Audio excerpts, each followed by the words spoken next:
Алтын доп арнасының алтындай достары, ассалаумағалейкум, қалайсыздар? Ең жақсы спорттың жанкүйерлері, бүгін алтын доп арнасынан көретін жаңалықтарыңыз. Килиан Мбаппе үшін Реал Мадрид алаңдаулы. Франция ұлттық құрамасында жаңа бапкер болуы мүмкін. Қазақстандық клубтар бір нәрсе жасай алады ма? Қазақстандық клубтарда үміт бар ма алдағы ойындарда? Осы және басқа да футбол ақпараттары бүгін сіздердің назарларыңызда, достар. Еңбегімізді бағалап, лайктарыңызды басып, арнамызға жазылып отыруды ұмытпаңыздар. Ал енді біз бастаймыз, кеттік.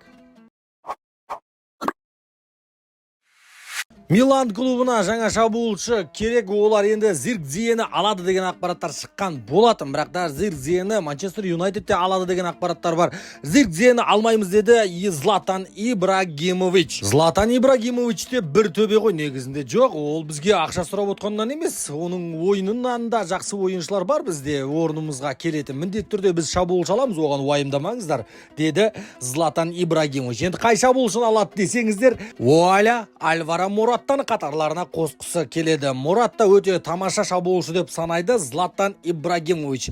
Ал енді Атлетико Мадрид алдағы уақытта Альваро Мораттаны сататын болса, өзі кімді алады десеңіздер, олар Пари Сен-Жерменнен Коло Муайниді алғысы келеді. Трансферде Коло Муайниді құны түсіп кетті алдыңғы маусымдарына қарап. Енді Пари Сен-Жермен сатуға дайын. Ал енді Пари Сен-Жермен Коло Муайниді сататын болса, кімді алады десеңіздер, олар Виктор Осимхенді алғалы жатыр екен. Виктор Осимхеннің де бағасы түсіп кетті, алдындағыдай емес. Келісімге келуге болады Наполимен. Ал енді Виктор Осимхенді Наполи сатып жіберетін болса, оның орнына кімді алады десеңіздер, жаңадан келген бапкер Антонио Контенің Ромело Лукакумен арақатынасы жақсы. Сондықтан да енді Осимхеннің орнына Ромело Лукаку келеді деген ақпараттар бар. Міне Альваро Моратта Атлетико Мадридтан кететін болса, қандай трансферлер бірінің артынан бірі орын алатынын да көріп отырсыздар.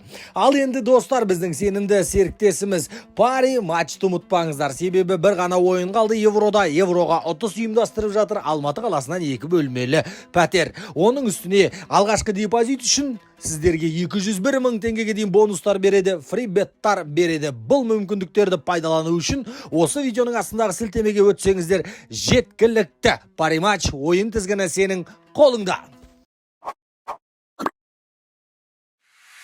Килиан Мбаппе жайлы ақпараттарды жеткізе кетейік, достар. Енді соңғы ойында білесіздер, Килиан Мбаппе жалпы маскасыз шыққан болатын. Ол дәрігерлерден сұраған екен, мен маскасыз шықсам бола ма деп. Ол өте маған үлкен кедергі жасайды деп. Ал дәрігерлер болса, сен не істесең де өз еркін, не істеймін десең дағы еріктісің деген екен. Сол себепті маскасыз шықты, бірақ та ол жерде де ештеңе тындыра алған жоқ. Жалпы Еврода қарсыластың алаңында 46 рет доп аяғына тиген, 24 соққы бағыттаған, бірақ оның еш қайсысы пайдаға аспаған, тек қана пенальтиді санамағанда. Енді Реал Мадридтің болашағы туралы айта кетейік. Келесі айдың 14-і супер кубокқа Мбаппе дайын болса екен деп тілейді Реал Мадридтің жанкүйерлері, мамандары және де бас бапкері Карло Анчелотти. Енді Реал Мадридқа келгеннен кейін оны қайтадан тексеретін болады. Мұрнына операция жасайды ма, ота жасай ма, жасамайды ма, оны тексереді жақын арада. Және де келесі аптада Реал Мадридтің ойыншысы ретінде таныстырылады. Сантьяго Бернабеуда мүлдем орын болмайды. Дәл Криштиано Роналдоны қарсы алғандай қарсы алатын болады. Және де Реал Мадрид Килиан Мбаппенің қандай номермен ойнайтынын да айтып қойған. Ол 9-шы номермен Реал Мадридта қарсыластың қақпасына гол салатын болады. Ал енді Винисиус Реал Мадридтан ешқайда кетпейді, және де ол кетпей 7-ші номерді Винисиустан ала алмайтыны белгілі. Дәл сол Роналдо сияқты. Роналдо Реал Мадридқа келген кезде де ең алғашқы 9-ші номермен өнер көрсеткен еді. Ал достар, алда өзіміздің ойындарға да бір назар бұрып қоюымыз керек. КПЛ-дің ойындарына да көңілімізді бұрып қояйық. Ертең бір тамаша ойындар бар бізде. Шахтер қарағандылық Шахтер мен Жетісу клубтар ойнайды. Бұл екі клубтың да жағдайы өте нашар. Қарағандының Шахтері қазіргі таңда соңғы орында тұр КПЛ-да. Жетісудың да жетістіріп жатқаны шамалы екенін өздеріңіз білесіздер. Екеуінде де жеңіс өте аз, жеңіліс ары кетсе тең ойнап жатқан командалар деп айта аламыз. Және де алдағы алдағы уақытта ертеңгі ойында Шахтер Қарағандылық Жетісуға 1 гол салады деген біздің болжам бар. Одан кейін тамаша ойын Қайсар мен Елімайдың арасында. Елімайдың ойыны жақсы. Соңғы 5 ойында жеңілген жоқ. Ары кеткенде тең ойын ойнап жүр және де қарсылас командаға гол салып жүрген жайы бар. Қайсардың үйінде ойнайтын болады, бірақ дегенмен де Елімай ертең де жеңілмейді деген біз бір болжам айтсақ деген ниеттеміз достар. Өздеріңіздің ойларыңыз, болжамдарыңыз болатын болса, КПЛ-ға деген бақтарыңызды сынап көріңіздер. Ал енді біздің сенімді серіктесіміз Париматч жақсы бонустар, фрибеттар беріп жатқанын естеріңізге сала отырайық достар. Енді КПЛ-дің ойындары да қазіргі таңда өте қызыққа толы ойындар болып жатқанын білеміз.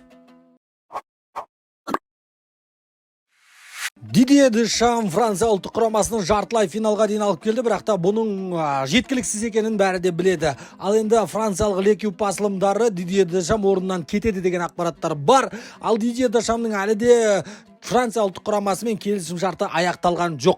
Оған қарамастан орнынан кету керек деген ақпараттар да шығып жатыр. Жалпы жартылай финалда жаман емес сияқты көрінеді. Ал Францияның жанкүйерлері доны жаман, нашар нәтиже деп қабылдайды. Бір шетінен өте үлкен деңгейдегі ұлттық құрама жартылай финалда ұшып кетуі, негізі фаворит болып ұшып кетуі өте қиын соғады. Әлбетте, енді Франция ұлттық құрамасын баптауға кім келеді десеңіздер, атақты тақырбас ғұлама Зинедин Зиданның өзі келеді деген ақпараттар бар. Енді Зинедин Зидан қазіргі таңда бос жатқанын өздеріңіз білесіздер.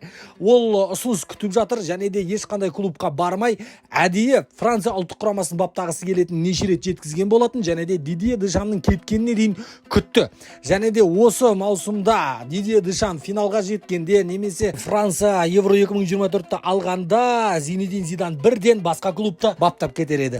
Осы уақытқа дейін күтті. Енді Дидье Дешам орнын босататын болады және де ол орынға тақырбас құлама Зинедин Зидан жайғасатын болады. Барлық ақпараттар осындай. Францияның басылымдарындағы енді ары қарай қалай болады белгісіз. Негізі Зинедин Зидан да осы Дидье Дешамның тактикасынан асып түседі, басқаша тактика қояды деп айта алмаймыз. Бірақ та Зинедин Зидан көшбасшыларды көшбасшы ретінде қалтыра алады және де өз-өзін дұрыс таппай жүрген ойыншыларға өзін тауып береді. Жақсы мотиватор, бәрін орнына қойып беретін бапкердің бірі.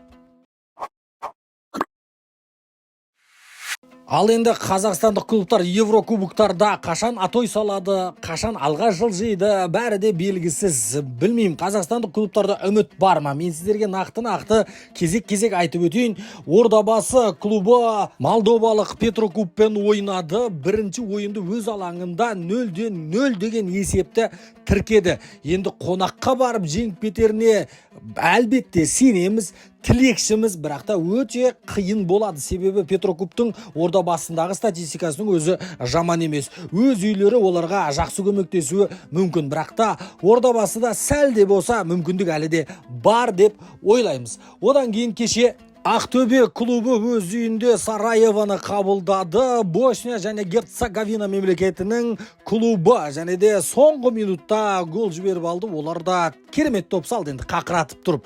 Ақтөбені мен кеше қызды мен Тобылдан кейін қонаққа барып ойнайды деп айтып жіберіппін. Әлбетте қателігім үшін кешірім сұраймын. Кеше Ақтөбе өзінің үйінде қабылдады ойынды. Және де өз үйінде 1-0 деген есеппен жеңіліске жетті. Бірақ та Ақтөбеде ойын болды, мүмкіндік болды. Бірақ та сол гол ғана жетіспеді. Не дегенмен де Ақтөбеде де әлі үміт бар деп ойлаймыз, сенеміз және де бұдан басқа бізде айтар әңгіме қалмады. Үшінші ойын Словакияның Ружембергіне қатысты Тобыл клубы ойнады. Бұл енді Лига Европадағы ойын. Ақтөбе Лига конференцияда ойнады.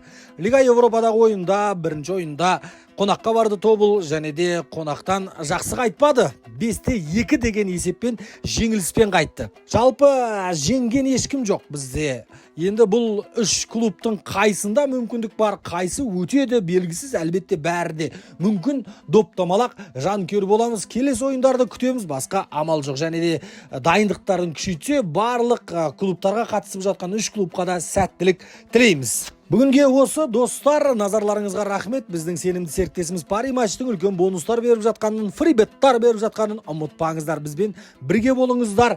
Ең бастысы арнамызға жазылып қоңыраушаны басып қоюды ұмытпаңыздар. Біз сіздер үшін күнделікті футбол ақпараттарын шығаратын арнамыз достар.